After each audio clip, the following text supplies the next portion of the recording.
Hello, everyone, and welcome to our 7th annual Dark Sky Festival, where we are bringing the stars to you.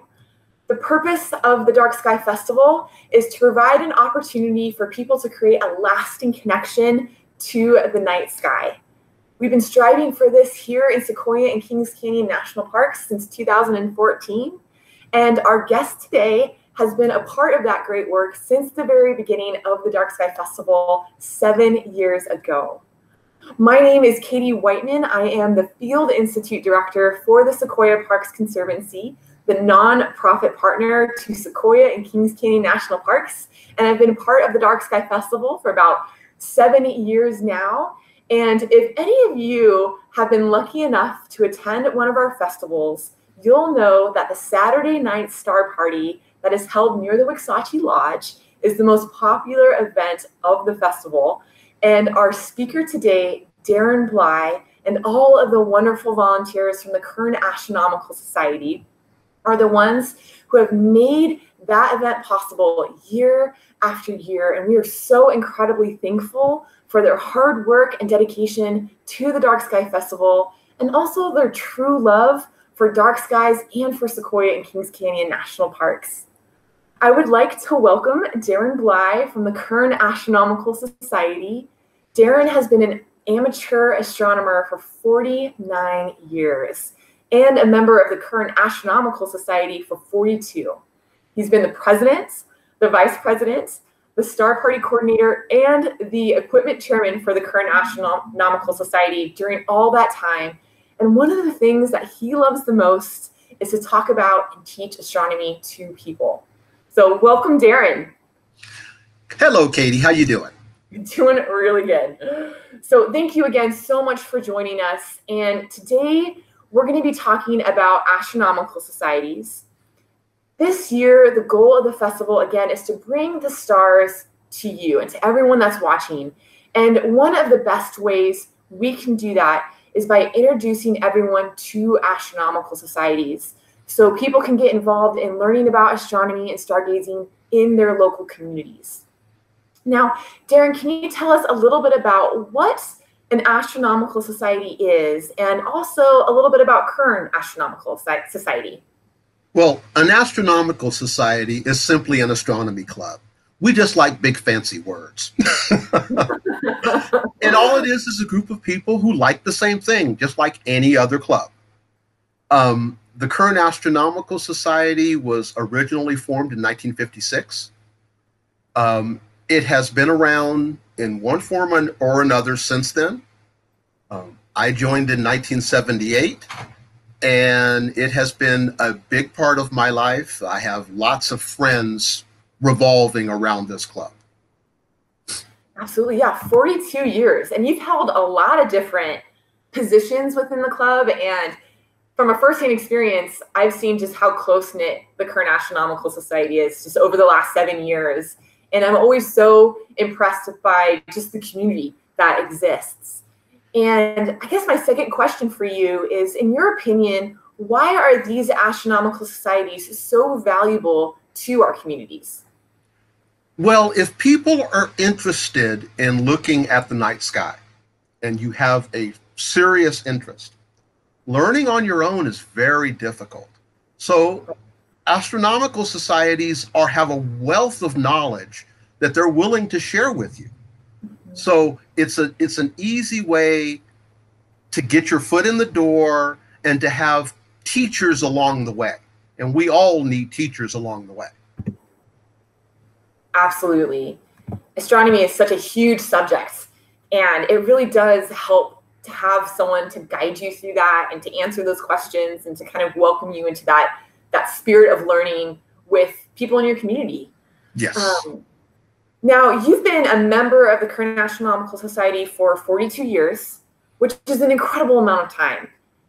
In all of that time, what has been your favorite part of being a member, and what has really kept you engaged for so long? Well, it's changed over the years. When I joined, I was 18, and I was the kid. And there were all these people who were in their 40s and in their 50s. And I pretty quickly learned that everyone starts off at kind of the same level. And there were a lot of these older people who I knew more than they did. So they were coming to me. And then there were some that they knew more than I did, so I was going to them. So it kind of shrank the age difference between us. As I got older and became one of the old guys in the club, it was the joy of passing it on to the next generation. Our club is lucky in that we have lots of children. We have 24 children running around the club. We've just sent one off to USC. We're sending one off to MIT this year. We've one to Northern Arizona University. We try to push our kids and send them away to good schools, and so it's become the nurture side of it has kind of taken over, and it's how can you help them go further. So, like I said, it's evolved as my time in the club has evolved. Yeah, absolutely. And I think that's one of the most important messages about astronomical societies is that they're incredibly family friendly, and you don't have to be an expert to join. No. You can be at any skill level, and from the very beginning to also to being an expert. And would it be fair to say that there's really a space for everyone? Yeah, there is absolutely a space for everyone. We have people, interestingly enough, we have people who come back to the club, who they find they liked astronomy as a kid, and they hit their late 40s, and they realize the kids are gone, I have extra money, the career has stabilized. The career has stabilized, and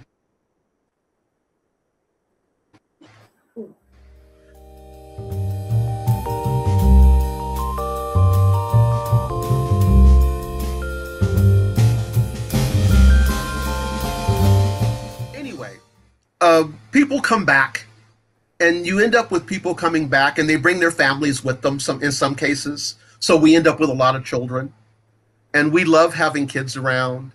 I know you've seen kids running telescopes at the big star parties, and that's always nice when kids see kids doing it. Absolutely. You know?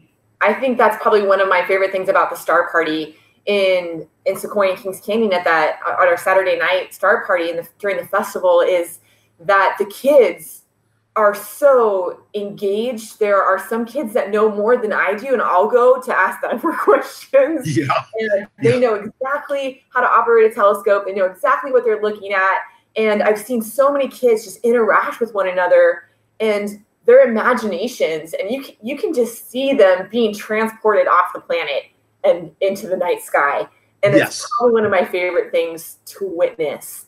And it really makes, I think that's kind of the spirit of the festival, is just really like taking that, people that have never seen the Milky Way, people have never looked through a telescope, people that, have really just like a small interaction with the night sky, and you put them in front of a telescope for the first time, and there's every emotion from pure joy and elation to tears. And it's, I think, one of the more special things that we do during the festival and really in the parks throughout the year. Mm-hmm.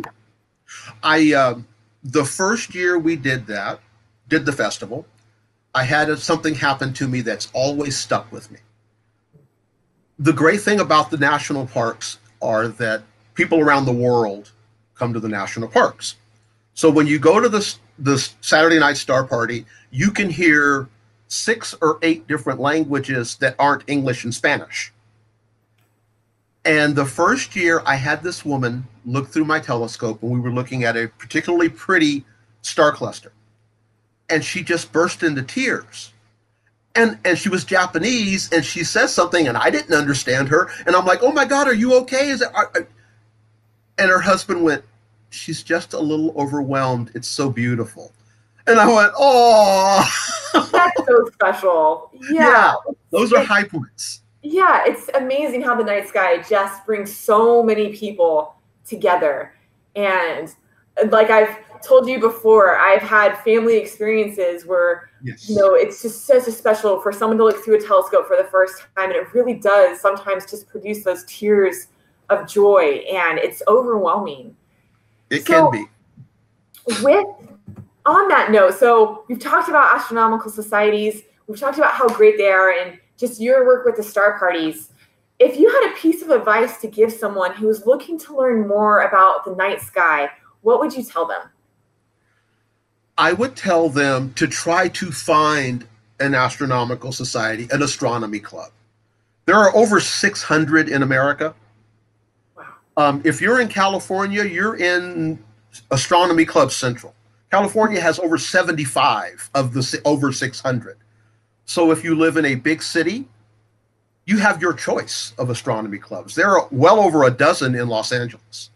There are almost a dozen in San Francisco. So you can go to a club and see how it feels. And if it feels good, that's great. If it doesn't, try another one. You should treat it as if you're going to a store, and they should treat you as if you were a customer. When you walk in the door, you're a prospective member. You're not a member. They should want you to be a member. Someone should greet you. Someone should come over and speak to you. And if they don't, go to the next club. Find someone else. Find some place where you feel comfortable. That's the most important. And once you feel comfortable and they're comfortable with you, astronomers will tend to open the floodgates and just pour information at you.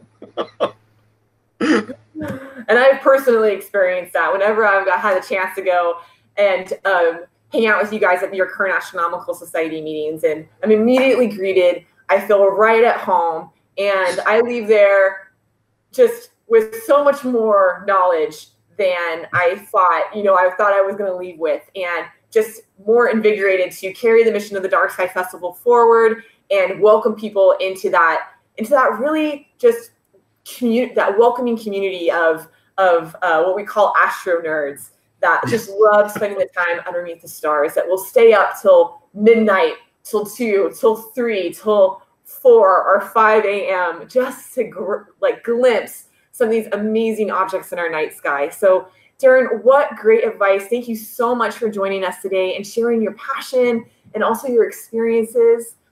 Thank you to everyone that's watching and supporting our virtual Dark Sky Festival, where we truly do hope to bring the stars to you this weekend.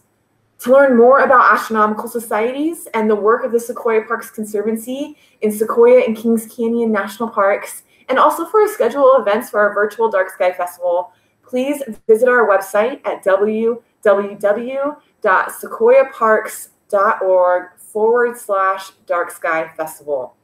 Thank you again for joining. And Darren, thank you so much for your time today. Take care. All right. Bye, everybody. Thank you so much.